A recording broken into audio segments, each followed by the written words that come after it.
Jesús es el camino que nos conduce a la salvación. Él es la verdad en un mundo de confusión.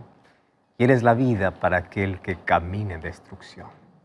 Que Jesús sea tu única esperanza y que solo en Él puede estar tu confianza. Bienvenido.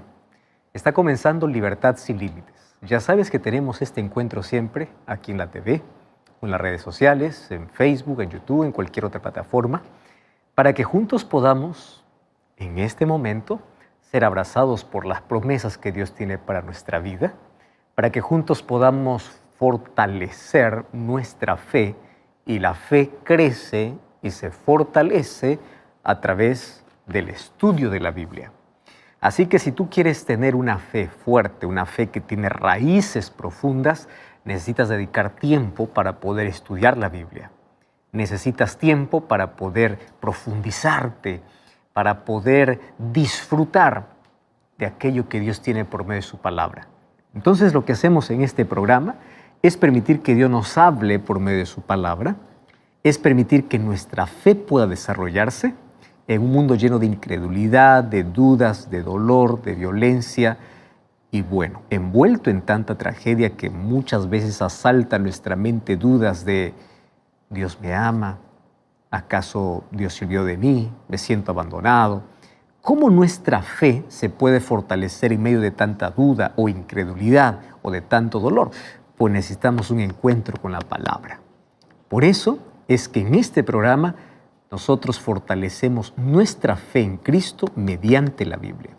Y hablando de fortaleza espiritual, yo quiero ofrecerte un material exclusivo y extraordinario para ti. Este es el curso bíblico Biblia Fácil Apocalipsis. Tiene 18 capítulos. Y aquí vas a encontrar cómo entender el libro de Apocalipsis, que para muchos es un libro lleno de misterio, de imágenes, de símbolos, incomprensible. Lo vas a comprender de manera simple, sencilla.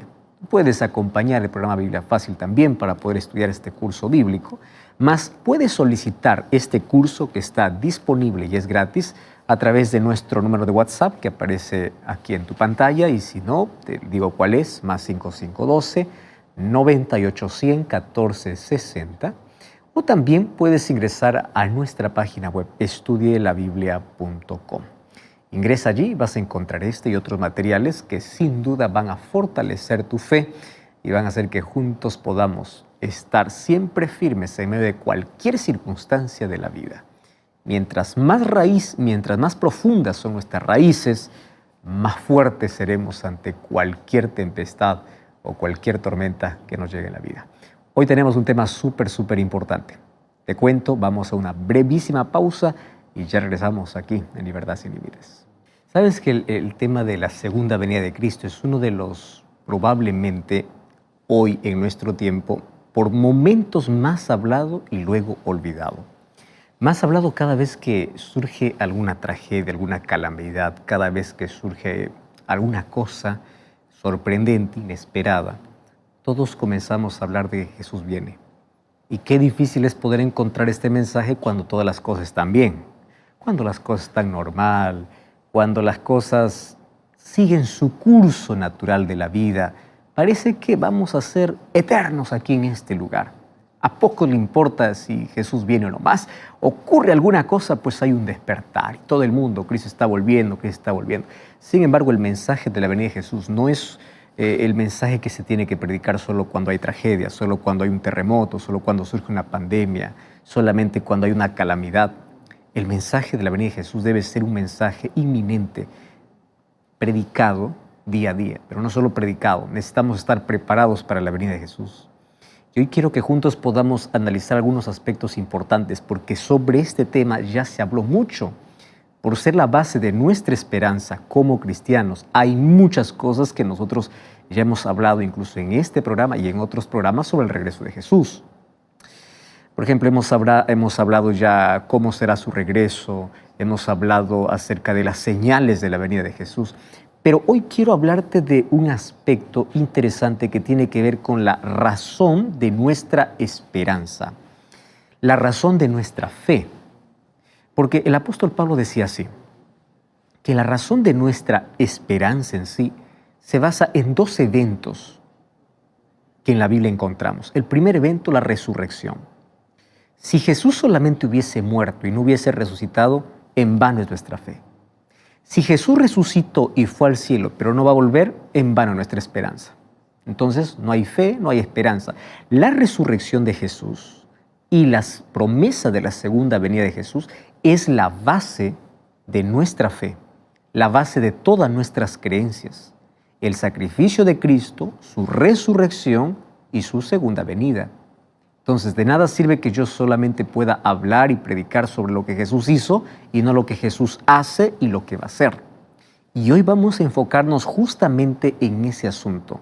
¿Qué representa para la venida o para la vida de los creyentes la venida de Cristo? ¿Realmente nosotros vivimos de acuerdo a lo que creemos? ¿Cómo esto puede influenciar tremendamente nuestros hábitos, nuestra vida y cómo esto nos ayuda a superar los momentos más tristes y dolorosos de la vida? De eso hablaremos hoy aquí en nuestro programa. Así que, como siempre, Biblia en mano, lápiz y papel, que juntos vamos a estudiar sobre nuestra gloriosa esperanza. Vamos a una brevísima pausa, no cambies el canal, ya regresamos.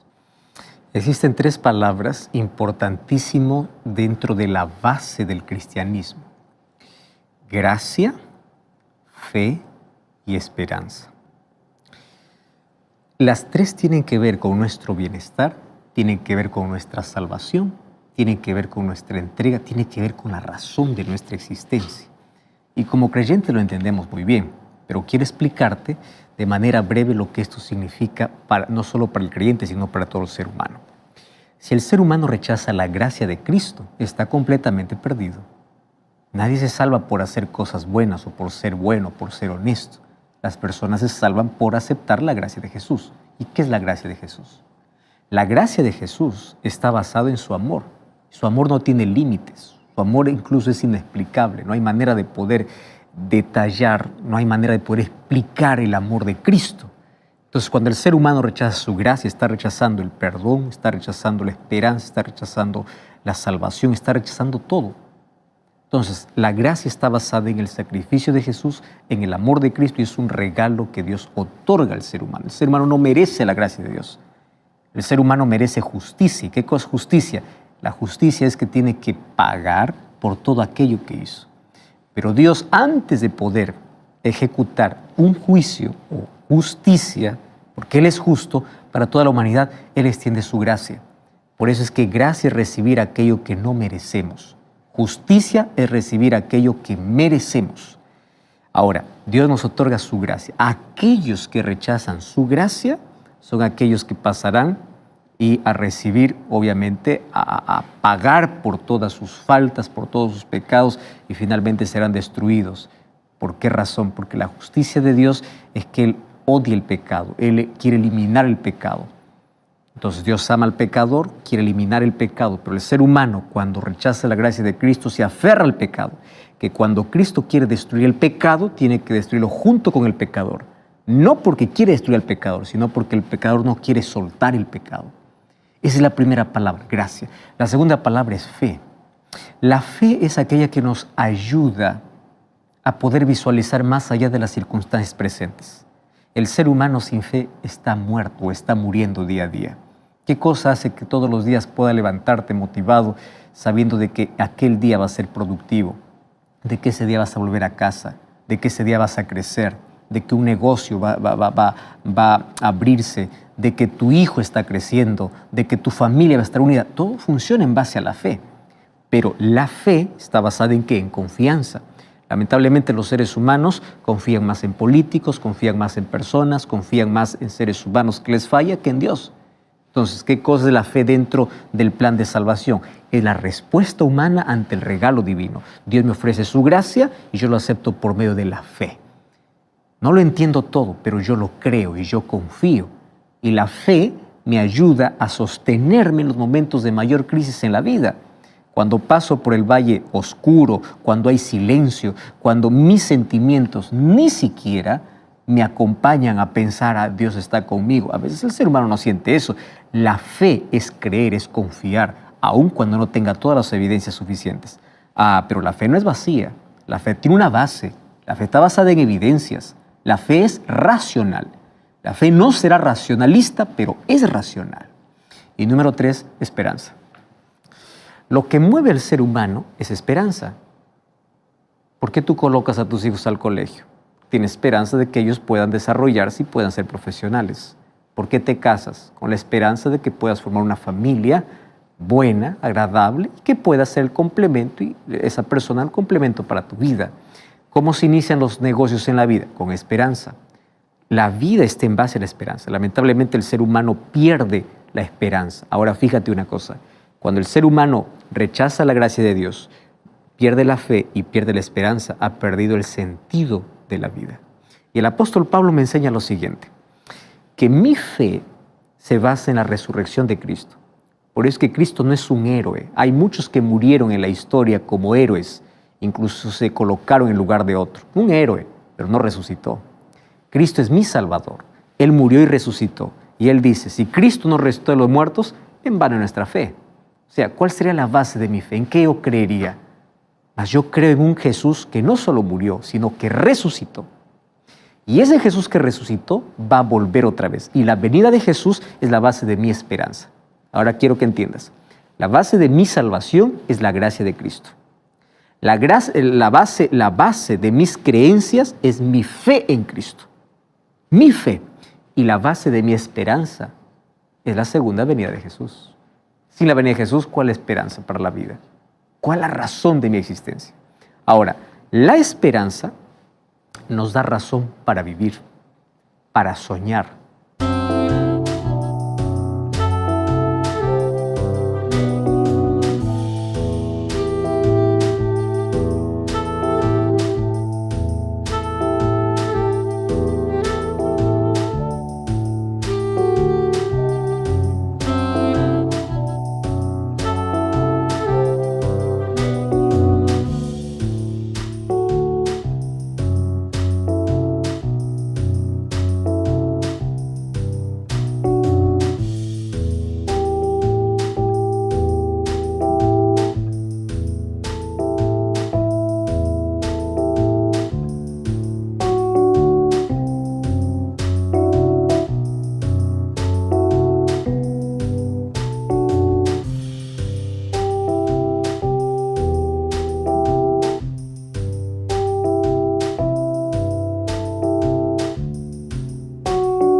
Para seguir adelante en medio de cualquier dificultad. La esperanza en sí es la virtud que le da sentido a la vida. Alguien colocó a la esperanza como a aquella chispa sagrada que prende el fuego del espíritu con la certeza de que podemos alcanzar nuestros mayores anhelos. Cuando el ser humano se apaga por dentro, cuando el ser humano pierde ese fuego, cuando el ser humano pierde la esperanza, se vuelve frío, árido, no puede visualizar más bien el futuro. Ahora, gracias a la esperanza que tenemos, fíjate, la madre tiene la seguridad de que su hijo recién nacido va a crecer sano y bueno. ¿Qué cosa es lo que alimenta? La esperanza. Gracias a la esperanza, aquellos que se casan y dicen vamos a ser felices están esperando lo mejor. Nadie se casa pensando en fracaso. Entonces, si es que ellos están pensando, esperando lo mejor, esa espera que se llama esperanza. Gracias a la esperanza, los negocios surgen, una carrera profesional, miles de actividades se realizan día a día con la esperanza que nace, que crece en el corazón. Ahora fíjate, en medio de las tormentas de la vida, la esperanza se transforma en el ancla del alma, en aquello por el cual se sostiene y permanece firme a pesar de todas las dificultades que pueda tener. Pero ¿sabes qué cosa es lo triste? Que cada vez nosotros encontramos gente sin esperanza. Muchos pierden la esperanza, viven sin esperanza. ¿Y qué cosa hace que puedan perder la esperanza? A veces puede ser la extrema pobreza. No visualizan más el futuro con esperanza. Pierden el empleo de un momento para otro. Pierden la esperanza. Porque su esperanza puede estar ¿en qué? En dinero, en el trabajo. Su esperanza puede estar en algo que surja, en una respuesta, en la política. No sé, los seres humanos a veces colocamos nuestra esperanza en un lugar fallido, en un lugar que se quiebra. Entonces, cuando perdemos eso, perdemos la esperanza. Todo se vuelve gris. Es triste cuando nuestra esperanza no está en Dios, porque cuando nuestra esperanza está fuera de Dios, todo en el cual colocamos nuestra esperanza se acaba, tiene fecha de vencimiento, nos fallan, nos traicionan, nos dan la espalda y se van. Entonces, la pobreza viene, roba nuestra esperanza, si nuestra esperanza está en el dinero. Viene la falta de trabajo, roba nuestra esperanza, si mi esperanza está en la estabilidad por el trabajo que tengo.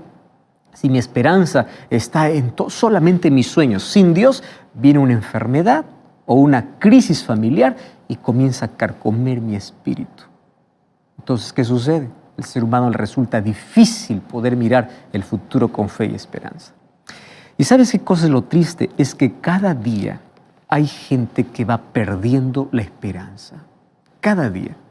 Según la Organización Mundial de la Salud, dato estadístico realmente asustador, dice que cada 40 segundos alguien coloca fin a su vida. ¿Ya te pusiste a pensar que mientras tú estás allí en tu sofá mirando este programa, o estás con la familia, o solo, o estás en el celular, o estás allí en YouTube, o en Facebook, o escuchando por la radio, o viendo por la TV, hay tantas personas que en este momento, mientras tú estás allí, están justamente intentando colocar fin a su vida. En este instante hay tanto dolor, tanta angustia, y el mundo cada vez está perdiendo el sentido de la vida. ¿Qué cosa pierde? La esperanza, porque cuando pierde la esperanza ya no puedes ver nada. ¿Para qué continuar viviendo? Ahora, la gente en sí que quita su vida, hay un estudio interesante que dice la gente en sí no quiere quitar la vida, porque el ser humano nació para vivir y el ser humano se aferra a la vida. Dios colocó en nuestro corazón aquel deseo de poder vivir a pesar de lo que suceda. Pero llega un momento en que la gente no puede más avanzar porque hay un dolor que le aplasta. Pierde la esperanza, pierde la fe, pierde todo y el dolor aumenta. Entonces el ser humano, por quitar ese dolor, mejor piensa así, voy a quitar mi vida. El ser humano no quiere quitar la vida, quiere arrancar el dolor que no puede soportar. Yo quiero mostrarte cómo la esperanza nos ayuda a fortalecernos en los momentos más angustiantes de la vida. ¿Tú sabes quiénes son los que últimamente vemos por noticias, gente que está quitando la vida? Personas brillantes, personas famosas, cantantes, actores, poderosos. Y personas que tú lo ves y dices, pero tienes todo en la vida. Adolescentes. Uno puede pensar que los adolescentes no están pensando en eso porque piensan que no tienen problemas. Tienen tanta confusión, tanta carencia, tanto vacío, tanto dolor no expresado, acumulado. Cada vez hay más abusos, cada vez hay más dolor, cada vez hay más violencia, cada vez jóvenes más confusos, adultos que pierden el sentido de la vida. ¿Qué cosa es lo que ven? No ven más que un túnel sin fin oscuro. ¿Qué cosa pierden? La esperanza. Entonces, el dolor que el ser humano oculta es más peligroso que cualquier guerra o cualquier pandemia. Quiero que me entiendas bien. Yo no estoy minimizando el otro problema. Las guerras nos traen dolor. ¿Cómo oramos cada vez que hay conflictos para que eso pueda cesar? Porque es el egoísmo del hombre que le lleva incluso ponerse en conflicto con otras personas y miles de inocentes mueren.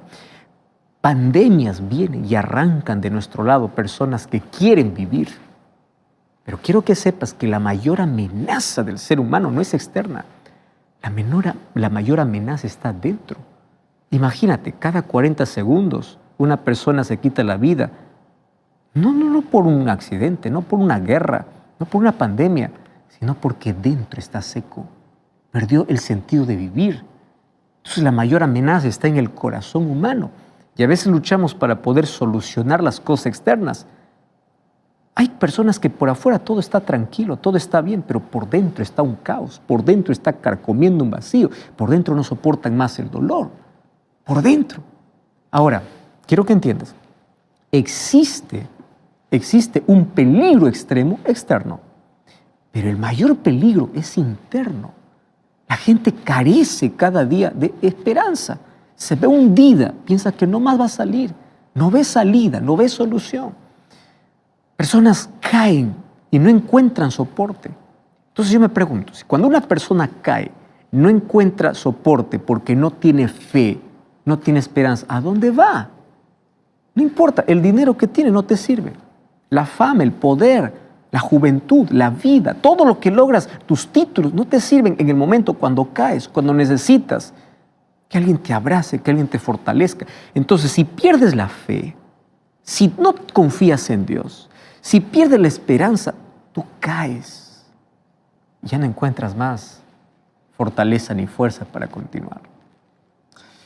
Cuando yo abro la Biblia, yo encuentro que el apóstol Pablo habla cómo nuestra esperanza en Cristo puede sostenernos. Y quiero que leas conmigo, mira, 1 Timoteo capítulo 1, versículo 1. Dice así: Pablo, apóstol de Jesucristo, por mandato de Dios nuestro Salvador. Aparentemente hasta aquí solamente se está presentando. Y esto es un saludo que le está haciendo. Pero en su saludo él coloca una palabra extraordinaria y dice así: yo soy apóstol de Jesucristo y porque Él es nuestra esperanza. Voy a leer nuevamente. Pablo, apóstol de Jesucristo, por mandato de Dios nuestro Salvador y del Señor Jesucristo, nuestra esperanza. A él no le interesa tener una biografía grande, aunque Pablo podría cada vez que saluda decir así: aquí le saluda el políglota, el doctor, el que fue a la universidad, aquí le saluda el intelectual, aquí le saluda aquel que... No, a él le importa todo lo que logró en la vida. Él lo que quiere es que las personas entiendan. Quiero que sepan que Jesús es nuestra esperanza. Y él comienza a presentarse a sí mismo en una sola palabra: soy apóstol de Jesucristo, pero Jesucristo es mi esperanza. ¿Tú estás entendiendo eso? Jesucristo es mi esperanza. Este es el mensaje central. Y este mensaje central está en toda la palabra del Señor. Y quiero que entiendas que fuera de Jesús no hay, ni habrá alguien que pueda traer esperanza para la vida. Tú estás confiando mucho en político. Deja la política, confía en Dios. Yo no entiendo, hay personas que incluso discuten y se pelean. Finalmente el político ni te conoce quién eres. Y tú estás peleándote con tu prójimo, estás peleándote con tu hermano, estás dividiendo familia innecesariamente. Finalmente confiando en un ser humano que puede fallar. ¿Dónde estás colocando tu esperanza? ¿En entretenimiento, en tecnología, en ciencia, en filosofía? ¿En qué? El ser humano falla. Nuestra esperanza está en Cristo. Y Pablo, me encanta. El Señor Jesucristo, nuestra esperanza. Si Jesús no es tu esperanza, todo lo demás se desbarata. Cuando caes, ¿en qué te vas a sostener? ¿Qué motivación tienes para continuar en la vida? Cuando todo está bien, está todo excelente. Cuando viene la crisis, cuando viene el problema, cuando viene la muerte, cuando viene la tragedia, cuando viene el dolor, ¿en qué está tu esperanza? ¿Te favorece el dinero? ¿Te favorece la fama? ¿Te favorece el reconocimiento? ¿Te favorece? Todo lo demás es correcto. Pero si tú no tienes esperanza en Jesús, todo será vacío. ¿Y dónde está la esperanza? Nuestra esperanza está en Jesucristo, porque Jesucristo ha prometido que el mal no tendrá la última palabra. Que Jesús vendrá para poder colocar punto final a nuestra historia de dolor. La esperanza de poder disfrutar de un futuro glorioso en una tierra nueva tiene un significado real. ¿Pero por qué yo tengo que creer en eso? Mi esperanza no es vacía. Mi esperanza tiene una base. Y la base es lo que Jesús ya hizo en el pasado. ¿Cómo yo puedo confiar y esperar de que las cosas van a mejorar? Quien va a traer mejoría a este mundo no es la firma de presidentes, no es un nuevo político. Quien va a mejorar las cosas es más. Las cosas no van a mejorar, las cosas van a empeorar. Quiero que entiendas bien esto. Mientras más nos aproximamos al fin del siglo, al fin de la historia, al fin de nuestro mundo, cada vez las cosas empeoran. Así que cuando alguien venga y te diga, conmigo las cosas mejoran, conmigo hay paz, conmigo hay seguridad, eso es mentira. Cada vez habrá más dolor, cada vez más injusticia. Claro que algunos pueden allí menguar, aliviar, ayudar por un momento, pero la oscuridad va a crecer. Ahora, quien me trae esperanza verdadera es Jesucristo. ¿Y por qué Jesús? Porque Él me garantiza que el mal no será para siempre. ¿Y cómo yo lo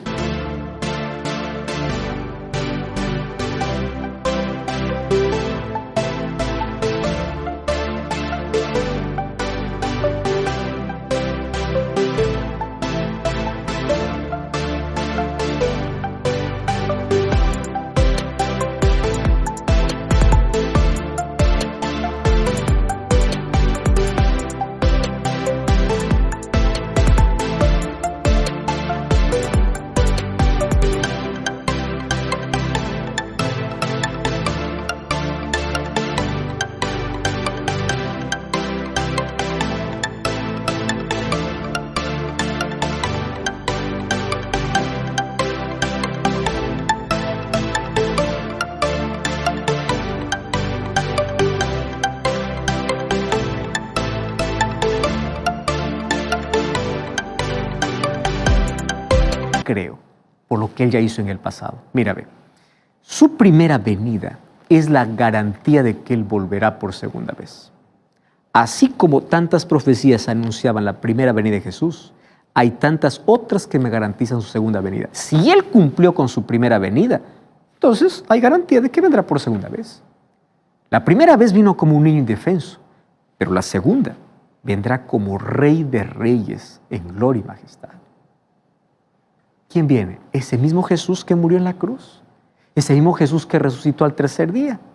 Es el mismo Jesús que hoy quiere vivir en el corazón. ¿Para qué? Para traer esperanza. Mira lo que dice Colosenses capítulo 1. Colosenses capítulo 1, versículo 27. Una vez más el apóstol Pablo dice así: a quienes Dios quiso dar a conocer las riquezas de la gloria de este misterio entre los gentiles, que es Cristo en vosotros, la esperanza de gloria.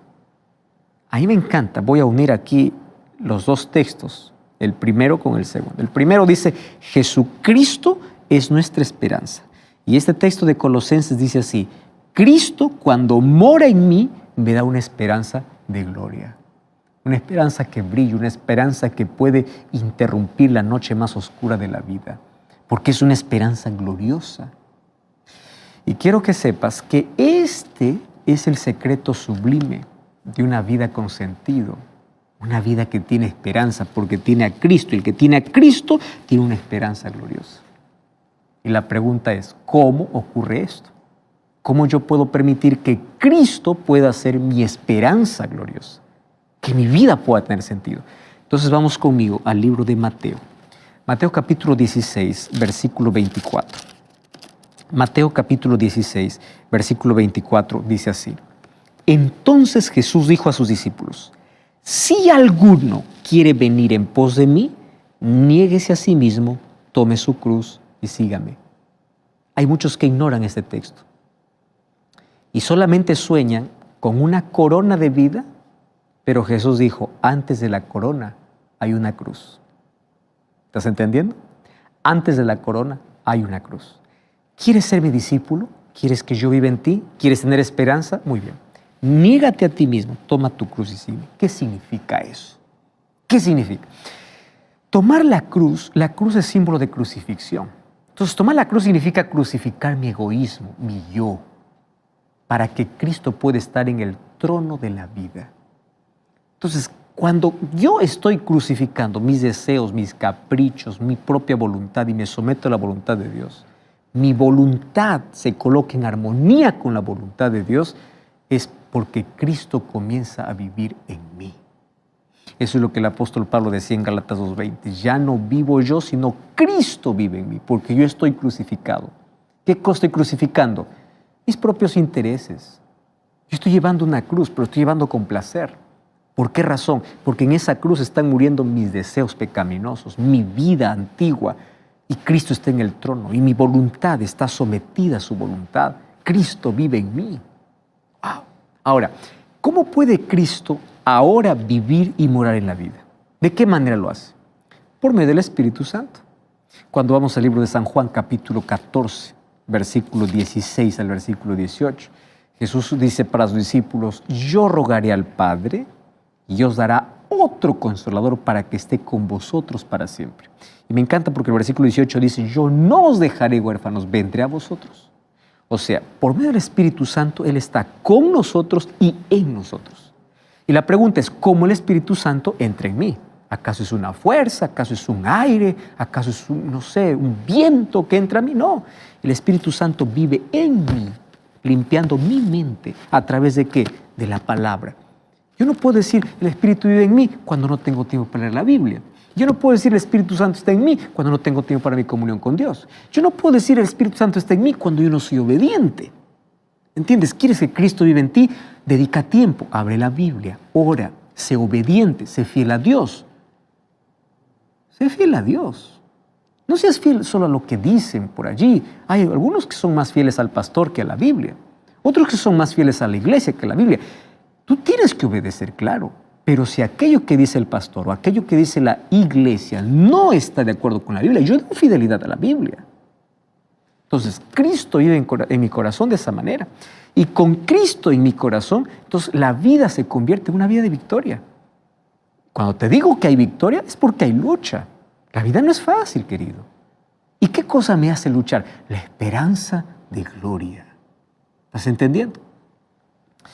Entonces, para el cristiano, la esperanza de ver a Jesús cuando Él venga es la culminación de todos sus anhelos. Pero ¿cómo es que yo tengo viva la esperanza? Primero, Cristo tiene que estar en el trono de mi vida. Primero tiene que estar en mi corazón. Él es el que aviva aquel fuego, aquella llama. Y la esperanza en el regreso glorioso de Jesús tiene un fundamento. Mira, si Jesús no volviese a esta tierra, la fe no tendría sentido, la vida no tendría sentido y la muerte de Jesús no tendría sentido. La victoria lograda en la cruz se completará únicamente cuando Jesús vuelva por segunda vez en gloria y majestad. Entonces ahí es donde la redención del ser humano será total y definitiva. ¿Por qué? En la cruz, ¿qué cosa hizo? Él me libró de la penalidad del pecado. Déjame explicarte de manera breve cómo es que la fe, la gracia, la fe y la esperanza están dentro del plan de salvación como en una línea. Yo lo voy a colocar con 3 P's, ¿está bien? En la cruz, Él me muestra su gracia, su perdón, su salvación. Y ahí voy a colocar la primera P. Él me libra de la penalidad del pecado. ¿Cuál era la penalidad del pecado? Yo merezco morir. Pero Cristo se coloca en mi lugar para morir en mi lugar. ¿Correcto? Él muere en mi lugar. Él me libra de la penalidad del pecado. Pero Jesús no solamente hizo sacrificio en la cruz. Hoy está realizando su obra.